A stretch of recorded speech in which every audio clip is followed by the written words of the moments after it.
Hey everybody, this video is called You Brought It Upon Yourself Part 1, and tonight we continue our pass-through study here in the book of Job, chapter 4, where we're going to be looking at the first friend's first speech, Eliphaz. And there is sometimes people can be very hurtful to us when we're going through tragedy or different, hard times or trials. And have you ever heard people claim that the innocent don't suffer? Maybe you haven't, but there's always somebody out there that has the mindset that if somebody's going through a hard time, it must be because, God's striking them with a lightning bolt. And here in our next chapter, it's going to consist of the speech of Job's friend Eliphaz. And he speaks again later on, we're going to see in Job 15 and Job 22. And he speaks profoundly and he's going to speak gently, but his words aren't going to be all that comforting. And one thing we must realize before we think Eliphaz is a bad friend here is, just like Job, Eliphaz can't see what's going on behind the scenes in heaven that we were introduced to back in chapters 1 and 2. And the scene in heaven is what produced the suffering of Job. We see the interaction between God and Satan. And he finally spoke after a 7-day period of silence. And he began kindly by acknowledging that Job was recognized for being a wise man. And unfortunately, with the opening of their mouths for the first speech, all the wisdom of their silence has departed. And so, verse 1 through 6, we see, Then Eliphaz the Temanite answered and said, If one attempts a word with you, will you become wary? But who can withhold himself from speaking? Surely you have instructed many, and you have strengthened weak hands. Your words have upheld him who was stumbling, and you have strengthened the feeble knees. But now it comes upon you, and you are weary. It touches you, and you are troubled. Is not your reverence your confidence? And the integrity of your ways, your hope? So these are the opening words that Eliphaz has for Job here. So we see that the wisdom has become silenced. In verse 7 through 11, it says, Remember now, whoever perished being innocent, or where were the upright ever cut off? Even as I have seen, those who plow iniquity and sow trouble reap the same. By the blast of God they perish, and by the breath of his anger they are consumed. The roaring of the lion, the voice of the fierce lion, and the teeth of the young lions are broken. The young lion perishes for lack of prey, and the cubs of the lionesses are scattered. So Eliphaz, we see that he recognizes the reverence of Job and integrity, and was likely encouraging Job at the outset by saying that he wouldn't die because he was innocent of any deadly iniquity. But he must be guilty of some serious sin to be reaping these physical issues upon his life and to lose everything that he has and loved. And so Eliphaz is saying that you must have really ticked off God. God must be really angry at you, buddy, for this to be happening. And this was a moral universe and moral order at work, and he thought that he had oversimplified God's pattern of retribution. And this simple perceived truth, the righteous will prosper and the wicked will suffer, doesn't always hold up in human experience. And it's one of those bad teachings that, the prosperity gospel especially, that, you must be on really God's good side, and, you must be given, 80% of what you have in order to be on God's good side, or, you're going to suffer everything else. So the righteous will prosper and the wicked will suffer is the mindset that we find among us. And it's true that plowing and sowing inequity reaps judgment. We cannot deny in the Bible that If you are God's child, you will be chastised when you are not repentant.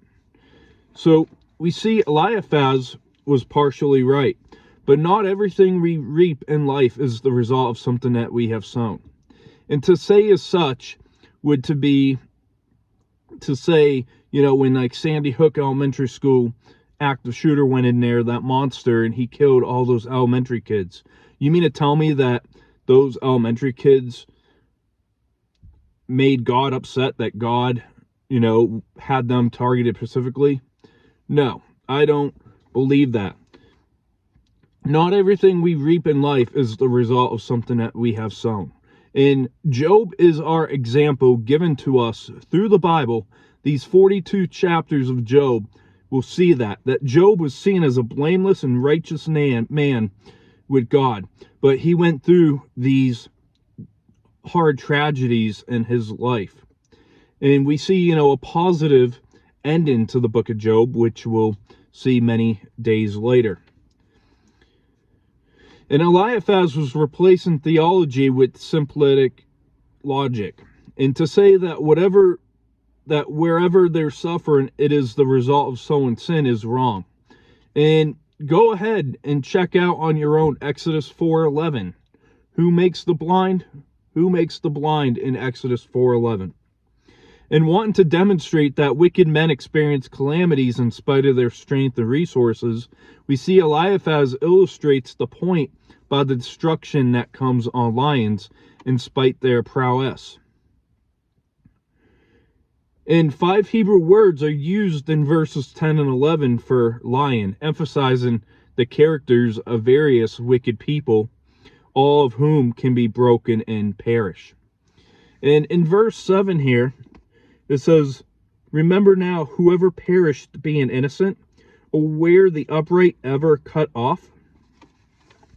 So verse 7, cut off, it means to be forsaken by God and to be forsaken by the goodness of God. And later in Israel, it would mean, if you were cut off, it would mean to be executed.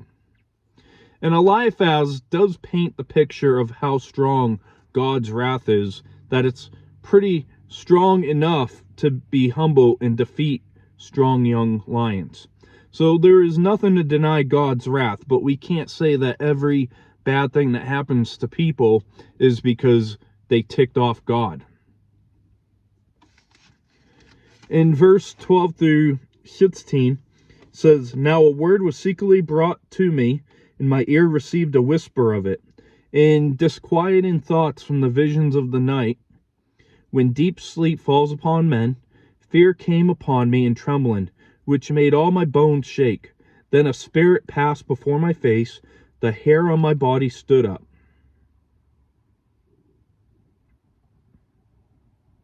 It stood still, but I could not discern its appearance.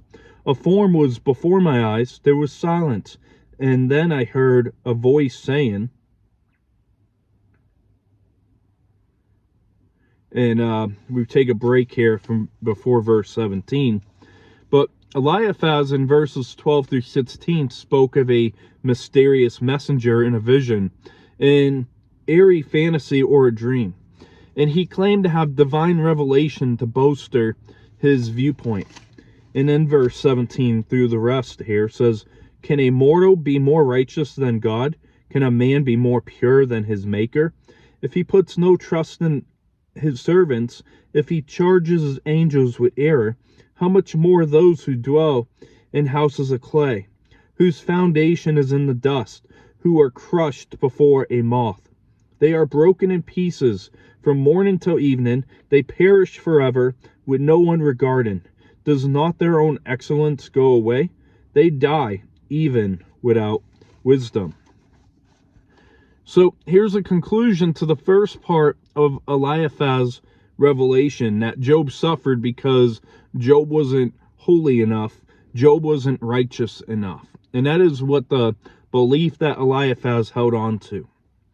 And this is the content of the message, which in effect that God judges sin and sinners among men, as verse 19 shows houses of clay, as he did among angels. And in verse 18 says, "If he put no trust in his servants, if he charges his angels with error. So Eliphaz, in his message, what he's doing is he's calling attention to the common sinfulness of man. And Eliphaz was correct that God charges angels with error, as we've seen with Satan. We see in Isaiah that Satan's kicked out of heaven because of his pride, and he tries to bring a revolt against God and God's kingdom. And so, to wrap up today's video, we find the opening comments of Job's friend Eliphaz. And Eliphaz calls on Job to remember the advice that he has given to others as a helper of the weak. And we begin with Eliphaz before others try to make Job see his problems coming upon him because of some sort of sin on his part. And he's calling Job to confess and repent of his sin in order to be restored.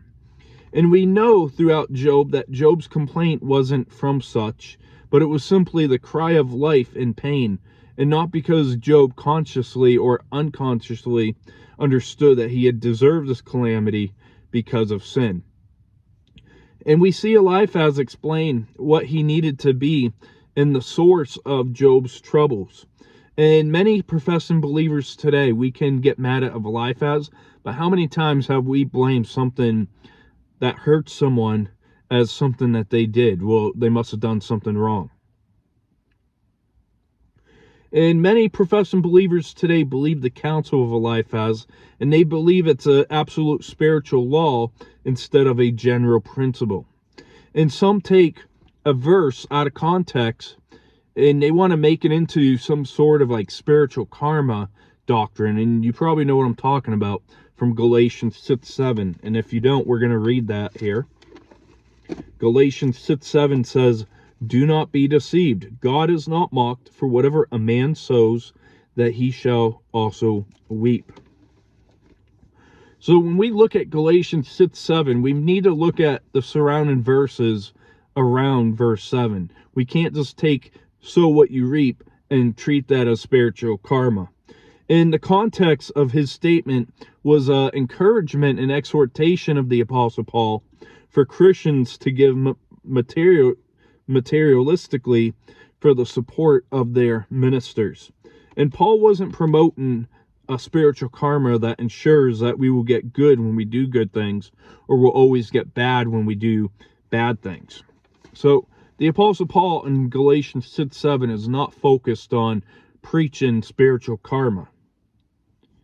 And if that was absolute spiritual law, then we should surely be damned. We should never have anything good happen for us, because we never are perfect. And the Apostle Paul, he simply related the principle of sowing and reaping to the way that we manage our resources before the Lord. And he uses the same principles in 1 Corinthians 9:11. So 1 Corinthians 9:11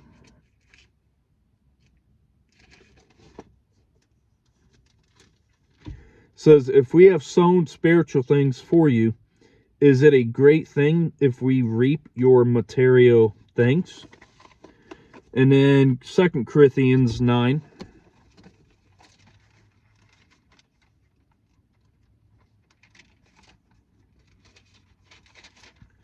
2 Corinthians 9:6 through 10, it says, "But this I say, he who sows sparingly will also reap sparingly, and he who sows bountifully will also reap bountifully. So let each one give as he purposes in his heart, not grudgingly or of necessity, for God loves a cheerful giver. And God is able to make all grace abound to you, that you, always having all sufficiency in all things, may have an abundance for every good work. As it is written, he has dispersed abroad, he has given to the poor, his righteousness endures forever. Now may he who supplies seed to the sower and bread for food, supply and multiply the seed you have sown and increase the fruits of your righteousness, while you are enriched in everything for all liberality, which causes thanksgiving through us to God." Also, let's check out a couple chapters later here. 2 Corinthians chapter 12, verse 7 through 10. It says here, "And lest I should be exalted above measure by the abundance of the revelation, a thorn in the flesh was given to me, a messenger of Satan to buffet me, lest I be exalted above measure. Concerning this thing I plead with the Lord 3 times that it may depart from me.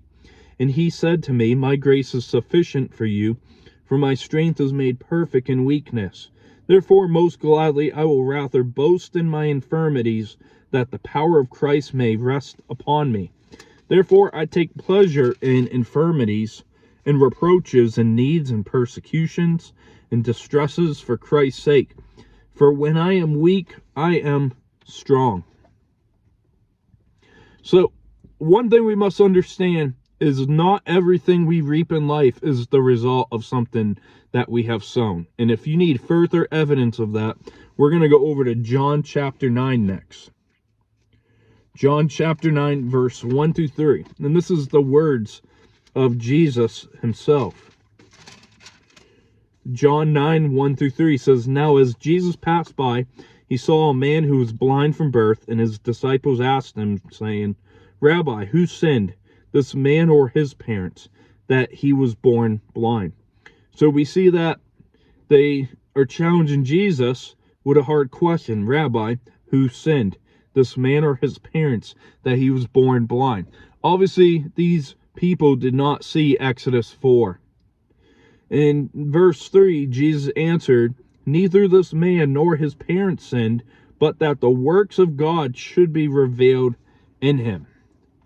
So, to say that wherever there is suffering, it's the result of sowing and weeping, it is absolutely wrong, and it ignores the very words of Jesus. Jesus never claimed that anybody's sin made this man blind in John 9. He said that the glory of God might be shown.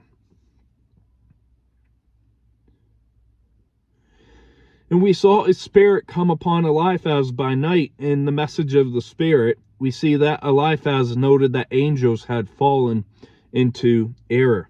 And we know that Satan himself, who was an angel, rebelled against the Lord and was kicked out of heaven. Let's go to Revelation chapter 12. So we're almost coming up to an ending here.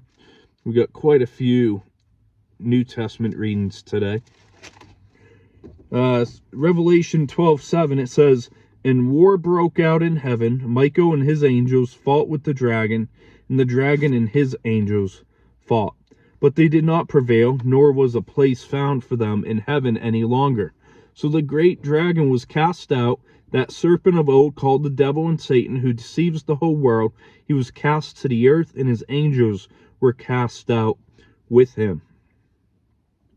And actually, I wanted to read verse 4. It says, "His tail drew a third of the stars of heaven and threw them to the earth. And the dragon stood before the woman who was ready to give birth, to devour her child as soon as it was born."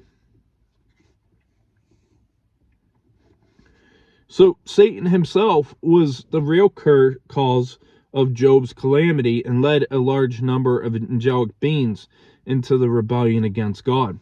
And we do find some good news in the Bible. We're going to go to 1 Corinthians chapter 6, verse 3. I found this on the web. Apparently Siri wants to join in this morning. They did this Apple update, and it's like having Siri speak without even asking for her. But 1 Corinthians chapter 6, verse 3 says, "Do you not know that we shall judge angels? How much more things that pertain to this life?"